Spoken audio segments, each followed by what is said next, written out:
comme moi, j'avais une question, c'est que la radio va être encore dans nos vies quotidiennement dans 50 ans, tu sais. La radio, oui. La radio, comme on l'a fait aujourd'hui, non.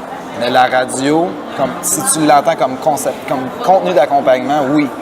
Est-ce que ça va être encore diffusé selon un stream? Probablement pas. Il va y avoir une puce dans ta tête, puis quand tu vas dire, moi j'aimerais ça écouter la radio, tu vas l'entendre dans ton système auditif par une technologie X ou Y. Mais oui, il va encore avoir du contenu. Et même en télé, tu sais, on dit, la télé, arrêtez de voir la télé comme un câble qui rentre dans une maison puis qui s'en va dans un écran. Là. Il faut voir les jobs en télé. Tu sais, ce que vous allez faire dans la vie plus tard, peu importe où vous allez vous situer, en management ou devant, où vous créez du contenu. Après ça, trouvez le moyen de le diffuser. That's it. Mais c'est qu'il y a une pensée un peu magique des gouvernements qui ont décidé à un moment donné de dire OK, on va créer le Conseil de la radiodiffusion des télécommunications du Canada, c'est le CRTC. Eux autres, ils vont décider qui a le droit de diffuser, qui n'a pas le droit de diffuser, qui a le droit de faire de la télé, Mais c'est plus ça aujourd'hui. Là. Ça, c'est old school, c'est la vieille patente. Aujourd'hui, là, toi, tu peux faire un show de TV puis pogner pas mal plus que, à la limite, que des grands noms comme Véronique Cloutier qui a accès à Radio-Canada, qui a accès à des gros noms, parce que tu as accès à cause de la démocratisation des moyens de diffusion. Mais ça t'oblige quand même à faire du bon contenu.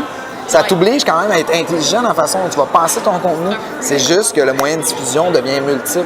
Le moyen de diffusion, c'est pas important. Le moyen de diffusion, c'est une opportunité supplémentaire qu'on a de faire ça. Oui, exactement. Il faut juste que tu sois meilleur.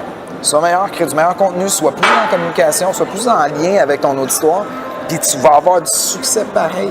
Comme un peu le YouTube, là, c'est le même principe. Même principe, démocratisation tu sais, des petits culs comme PL Cloutier, des petits culs comme je suis. Mais il y en a 1000, là, mais j'ai regardé hier encore une vidéo de Lacroix. Oui. Il était rendu à je sais pas combien de milliers de vues. Puis c'est du tabarouette, ce petit gars-là. Là, il était avec Joe Roberge, Julien Lacroix, Joe Roberge, qui. En tout cas,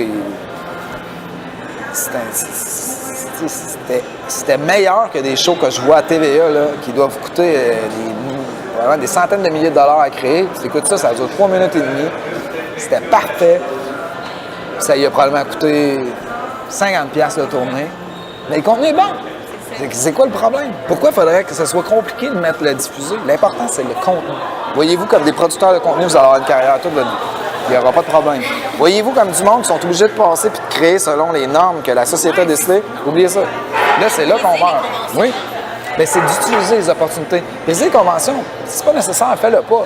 Mais vois toutes les opportunités pour diffuser ton contenu. Mais des créateurs de contenu, je veux dire, ça, c'est vieux comme le monde, il va toujours en avoir.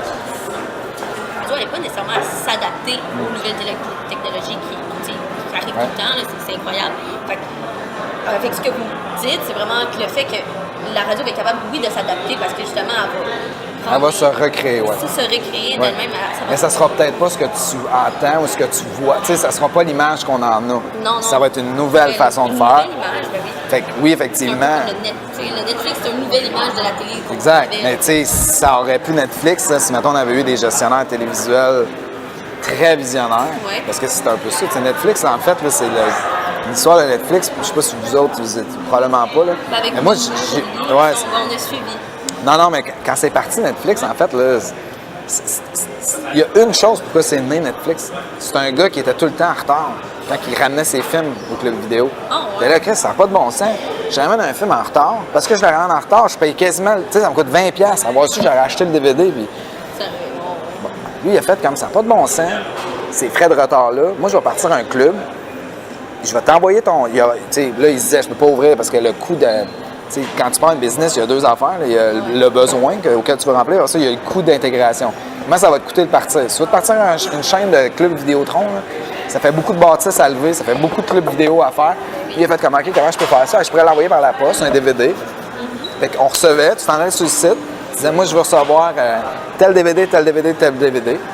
Puis quand il tombait disponible dans le système, il te l'envoyait, puis tu pouvais le renvoyer un an plus tard. Le seul problème, c'est que tant que tu le renvoyais pas, il te renvoyait pas ton deuxième sur la liste. Okay, fait que lui, dans le fond, il se tenait.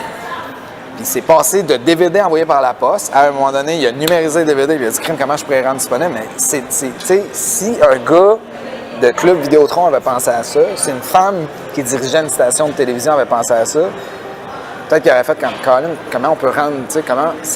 En fait, c'est qu'il faut arrêter de voir nos modèles comme des fins en soi.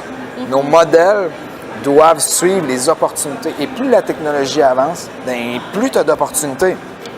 Mais il y a beaucoup de monde qui le voit comme des menaces. Oui, mais voyez-le comme des opportunités, puis ça va changer tout dans votre vie. Tu sais, si tu dis, Colin, OK, mettons, la musique sur demande, OK, mais c'est cool la musique sur demande, ça vient d'ouvrir un pan où nous, on ne pouvait pas offrir ça. On n'a pas le droit avec les droits de diffusion. Sauf qu'eux autres, ils rentrent, ils viennent changer les règles. Comment je peux utiliser le fait qu'ils ont changé les règles à mon avantage à moi? Puis si tu es dans ce mindset-là, tu vas toujours avoir... La radio ne peut pas mourir, en fait, parce que tu t'adaptes puis tu utilises la force qu'est la technologie, d'une certaine manière. Hey, c'est fou, là, tu sais, avant, là, de savoir qui t'écoutait, il fallait que tu te fies à un numériste. Puis le numériste, ben, c'est des sondages, là, c'est pas plus compliqué que ça. Il t'appelle, t'as quel âge, tu fais. Aujourd'hui, je le sais, là, tu te connectes, je le sais. Avant, t'attendais au bout de, tu sais, on le savait au bout de 13 semaines. OK, finalement, on a eu tant d'auditeurs.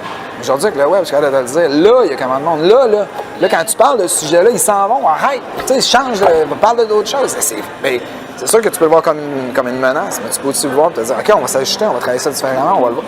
Bref, la vie, c'est le fameux verre à moitié plein, à moitié vide. C'est à vous autres de décider lequel vous voyez, mais voyez-le, si vous le voyez à moitié plein, vous allez toujours, après ça, avoir... peu importe ce que